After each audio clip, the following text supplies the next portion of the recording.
Y le damos la bienvenida a Antonio Miranda en este contexto psicológico que nos habla sobre un tema que nos ocupó bastante la semana pasada, el tema del cáncer y, bueno, pues el lugar que ocupa el estado de Coahuila, precisamente en incidencia de diversos tipos de cáncer. Toño, como siempre, un gusto saludarte. Muy buenos días. El gusto es mío, licenciado. Buenos días, Marcela. Buenos días, amable auditorio.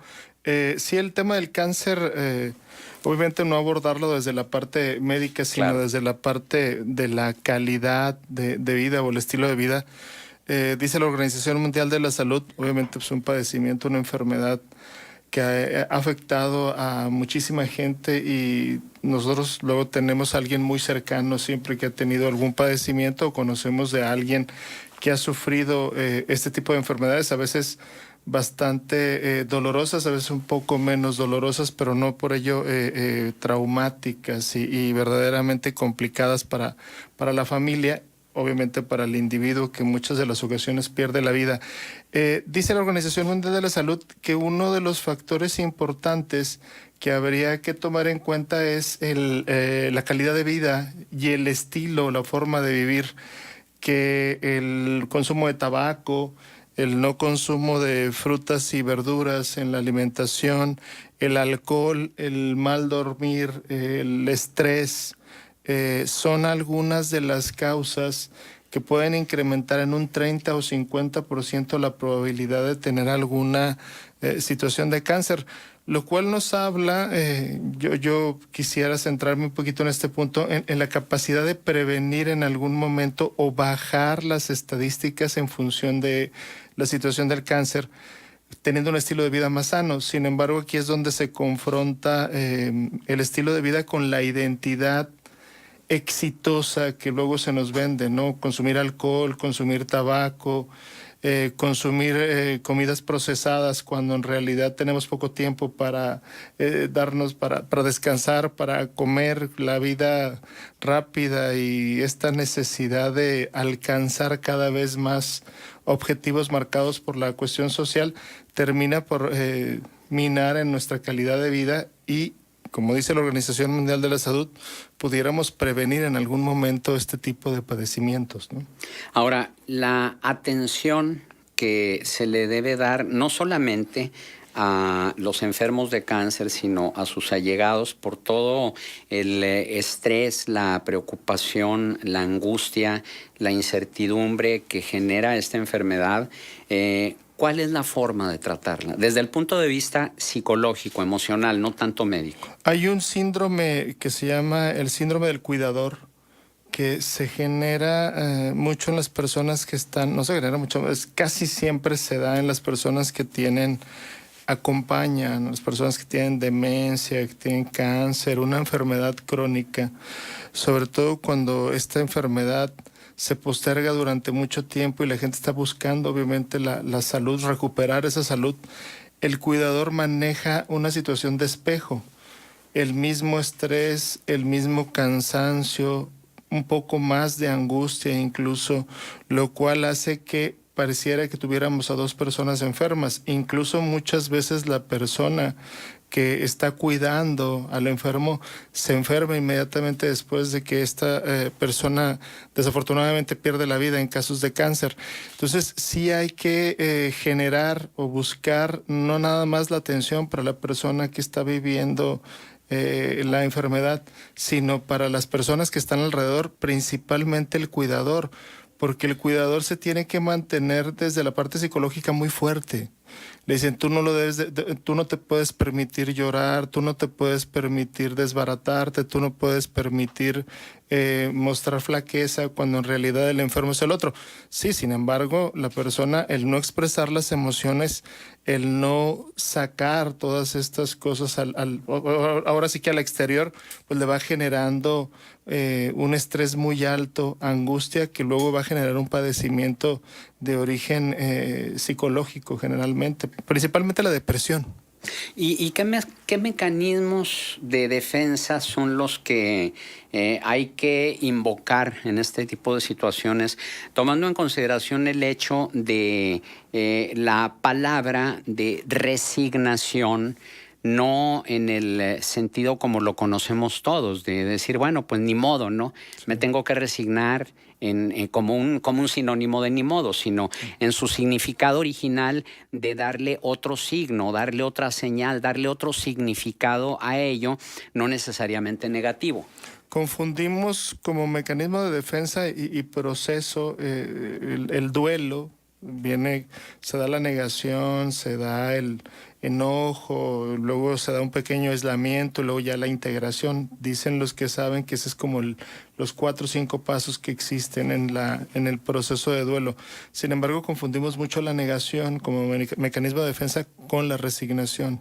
La resignación viene después del proceso de duelo y la negación es el inicio del proceso del duelo. Resignación es darle otro significado, ¿no? Sí, sí, termina por aceptar la persona que la muerte es parte de la vida y que logra dejar, digamos, los pendientes con esa persona. Pero confundimos con negación. Mucha gente dice, es que lo vemos muy tranquilo, o ha estado muy tranquilo, o no ha dicho nada, o no ha llorado, entonces está bien.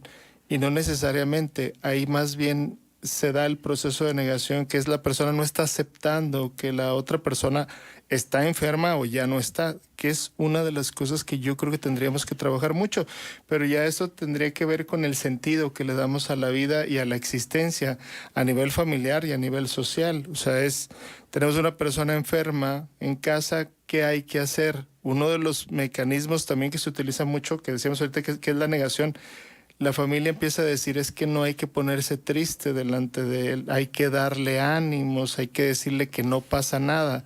Entonces, estas son cosas que luego, en lugar de favorecer a que la persona tenga menos ansiedad, aparte de la enfermedad, se incrementa porque no puede ponerse triste ni se puede poner mal ante los familiares que requieren sentir y hablar de lo que están padeciendo. Ajá. Y que aparte es válido, ¿no? Es completamente válido el hecho y necesario, exactamente, porque el hecho de esa negación o el hecho de no entristecerse o no manifestar ese sentimiento, pues puede resultar contraproducente, ¿no? Sí, se genera una tensión muy grande y la persona, generalmente la familia se vuelve en una cuestión de depresión. Entonces pareciera que todo está bien, pero luego terminan enfermándose ciertas personas de ese núcleo por tanta tensión que se está manejando y que no se habla. Toño, este aspecto psicosomático del cáncer, sí, estos rencores, estos resentimientos que luego vas guardando desde niño, realmente son detonadores de que las células cancerosas que nos dicen están ahí, pero nuestro sistema inmunológico luego no permite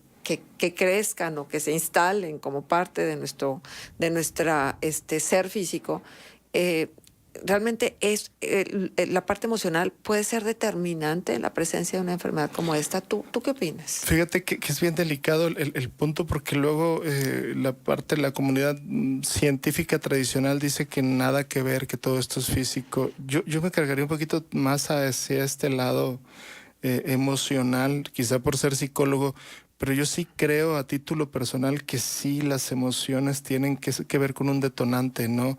Hay estudios que demuestran que las personas diabéticas tienen un perfil de personalidad muy definido, psicológicamente hablando, y también las personas propensas al cáncer, ¿no? Yo he escuchado muchas historias, digo, y no porque las haya escuchado yo quiere decir que así sea, pero de la experiencia que yo tengo, es gente incluso que se va a hacer estudios y a partir del estudio les dicen ciertas cosas y las personas desarrollan, obviamente tienen esa propensión genética y viene la parte física y el estilo de vida, pero creo yo que las emociones sí influyen de manera significativa en el desarrollo de algunos tipos de cáncer, ¿no? Ajá. Luego nos vamos también a los extremos, ¿no? Hay gente que luego quiere que todo sea orgánico, que prácticamente está limpiando todo porque, bueno, la amenaza de los detonadores o de los catalizadores de una enfermedad así las tenemos todos los días cada vez que nos levantamos. Es más, durante la noche tal vez también. Entonces, se puede volver en una obsesión, sobre todo cuando hay antecedentes o cuando has visto morir a alguien cercano de cáncer, y además con todo este temor que existe de la enfermedad, del dolor tan importante que luego puede causar, de la cantidad de dinero que se necesita para salir adelante del padecimiento. Fíjate que ahorita que dices que estos polos que comentamos y no caer en los extremos, pero sí creo yo que a veces lo que hacemos es como devaluar el otro lugar, el otro extremo, ¿no? Y la comunidad científica tiende mucho a devaluar luego la parte esta emocional de los nuevos estudios de que hablan de este tipo de cosas. Sí creo yo, bueno, hay estudios que demuestran que, bueno, que han comprobado, así como hay 20 estudios que no, 20 estudios que sí, que dicen que el estilo de vida y la manera de ver la vida influye en esto. ¿En qué sentido? Dicen que muchas veces lo que se persigue es lo que se tiene. De lo que se cuida, es como el obsesivo que decías ahorita, que se cuide, que se organiza, finalmente le pasa algo de lo que se está cuidando porque su vida está girando en torno a eso. Pues no dicen que lo que más temes es lo que vives. Sí, lo que te decía yo ahorita es que, por decir la comunidad científica muy tradicional, dice, no, no, la mente no tiene nada que ver en esto. Yo pensaría que el estilo de vida, tus pensamientos recurrentes, tu preocupación más grande luego se convierten en las cosas que vas encontrando en la vida. Es un sentido que le das. Si tú piensas que la muerte hay que evitarla a toda costa, pues estás en contra de una naturaleza, ¿no? El que le tiene miedo a la muerte en realidad le tiene miedo a la vida.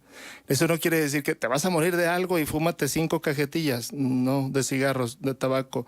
No, no creo que sea así, tenemos que mediar, pero sí existe mucho esta idea y yo la comparto de que emocionalmente si uno está más tranquilo, menos estresado, menos angustiado, le va a ir mejor en esa parte, ¿no?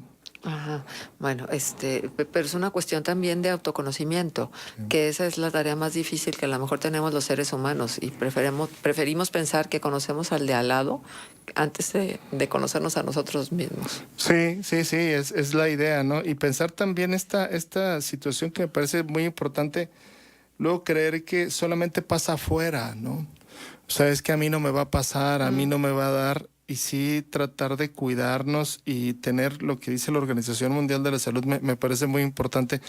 Sí, cambiando el estilo de vida, pues podemos tener menos factores de riesgo, pero también que no se convierta la enfermedad en nuestro estilo de vida y decir, me voy a prevenir todas las enfermedades. Hay un video que se lo atribuyen a este actor se me fue el nombre de un actor que salió en una película, Matrix, ¿no? No, exacto, y dice, yo conozco gente que se cuidó toda la vida y se murió, ¿no? Rápidamente, y hay gente que vivió mucho los placeres de la vida y le fue muy bien. Yo creo que tiene que ver con la congruencia, tiene que ver con la congruencia y con la manera de ver la vida, ¿no? Yo también conozco mucha gente que... digo, esto no quiere decir que sean propensos. Pero además para quienes creen, Ajá. para quienes tienen una fe, sí, finalmente tú puedes hacer y deshacer, pero pues los hilitos de tu vida están sostenidos por ese creador y entonces será exactamente cuando se indique, porque también conocemos casos de personas que son sumamente cuidadosas con su estilo de vida y enferman y terminan en el destino común de todos los seres humanos, la muerte. El único destino que tenemos seguro, ¿no? Segurísimo. Se comunica Gilberto y dice, aprovechando que está el psicólogo, han abordado el tema de la seguridad, pero me gustaría que le dieran un enfoque psicológico. Mi hermana fue víctima de robo con violencia de su vehículo. En mi casa también nos asaltaron y nos robaron muchas cosas. Esto nos trae en un estrés impresionante y ya estamos cuidándonos de todos y de todo. ¿Cómo poder recuperarse de golpes de ese tipo? Sí, esto se desarrolla, hablando psicológicamente, se denomina síndrome de estrés postraumático. Mucha gente ya genera un síndrome de Estocolmo. Hay que saber hasta dónde llega el síndrome. Lo que pasa es que mientras no estén las condiciones sociales óptimas, esto se va a seguir repitiendo.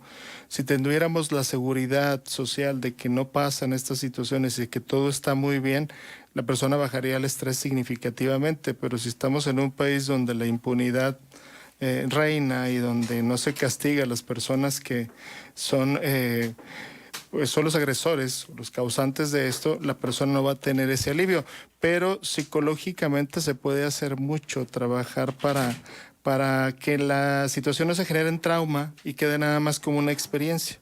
Es importante, se llama síndrome de estrés postraumático, que muchas veces se queda guardado en la memoria y se está activando con cada evento parecido, que la mente dice, es que es algo parecido, ¿no? Era un una persona de este tipo, no sé, de 1.60, morenita, que me venía persiguiendo, pues todas las personas de 1.60 que se aparezcan en la vida de esta persona van a disparar esta situación de estrés postraumático y la persona la va a vivir como si estuviera en ese momento. Pero el síndrome de Estocolmo se refiere a la identificación del secuestrado con el secuestrador. En este caso creo que el comentario de nuestro radio escuchaba en función de el miedo, el temor. No sé hasta qué punto pudiera influir el hecho, para bajar ese nivel de estrés postraumático, el hecho de las estadísticas. Es decir, bueno, está bien, ya te asaltaron o ya robaron tu casa, sí, pero salvo muy contadas excepciones, sí, va a volver a sucederte a ti, o sea, de acuerdo con la ley de las posibilidades. Sí. ¿Qué tan efectivo eso puede ayudar a atenuar el estrés postraumático? Ayuda mucho cuando la persona ya ha pasado la ansiedad. Sí. No ayuda mucho en el momento que la persona todavía lo tiene. ¿Por qué? Porque la ansiedad es irracional. La ansiedad le podemos explicar a la persona 20,000 veces lo que está pasando y su posición consciente, como está bloqueada, es yo no creo en eso. Entonces la angustia lo sobrepasa. Y tiene razón, lo del Estocolmo es más bien con la gente que ha sido privada de la libertad en algún momento. Sí. Sí, y el problema es que cuando hay asaltos, la gente piensa que su integridad física también va involucrada. Entonces claro, sí se detona estas sensaciones y sentimientos y conductas.